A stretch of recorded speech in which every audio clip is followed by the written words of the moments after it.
So, hello there. Today I'm going to show you which decks I used to clear Kaiser.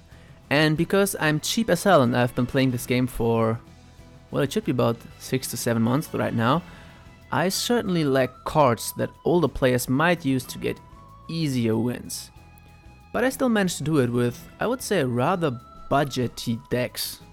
Because I'm, as I said, cheap as hell. So you see, I've cleared all the 3 missions and I did not actually do it in one try.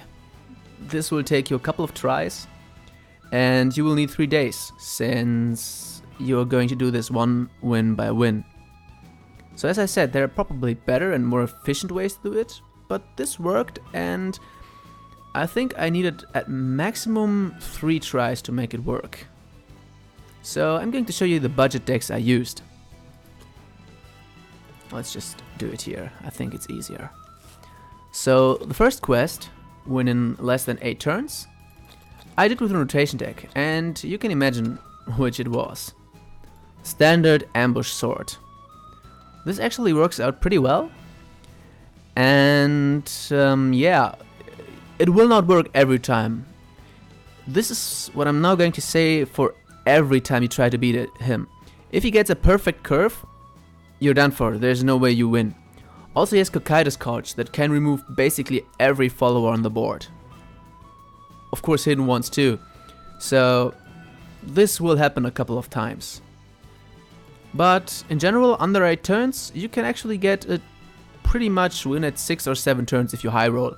So if you can see that at turn 4 it's not going to work out for you, just reset and do it again. This is the first deck, it actually uses no legendaries, just a couple of goals, and all in all is rather cheap. You can actually leave out the Everlasting Castle, it is not needed. I certainly only have a temporary version, so it works out without pretty well. So the next deck I used,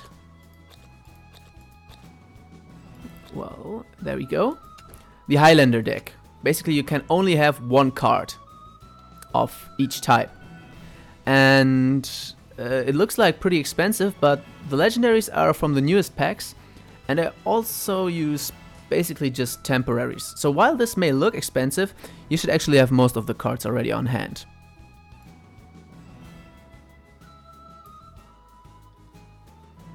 As you see, this is nothing fancy, and it's basically the same. You already want a high roll. Heaven's Gate can be pretty much devastating for you since he also has a Highlander deck.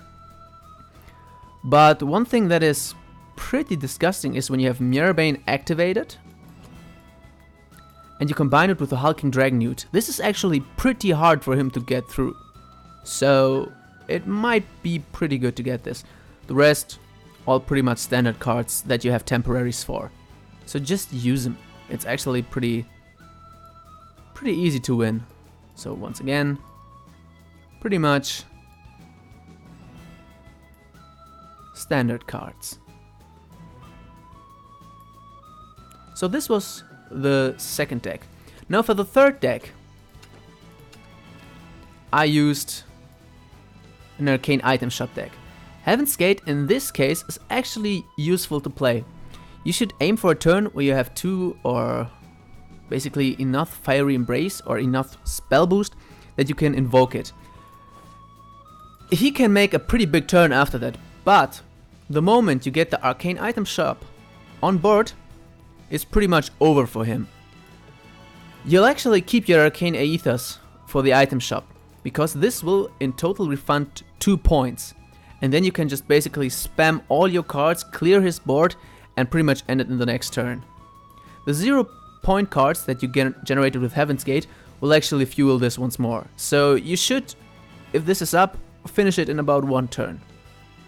And yeah, that is basically how I cleared all 3 Kaiser missions. As I said, you will need to high roll, and if you see that he's high rolling too and gets the perfect curve, you're almost likely to surrender. Also, you mostly want to go first, because it just works. Yeah, and that were basically the 3 budget decks I used. You can actually swap out this card for basically anything else. And yeah, this is basically it. It worked for me pretty well. I cleared all the missions, got the packs, which were quite nice. And yeah, I'll hope you'll get the quests too, and I guess we see you at the next gameplay. Have a good day and goodbye.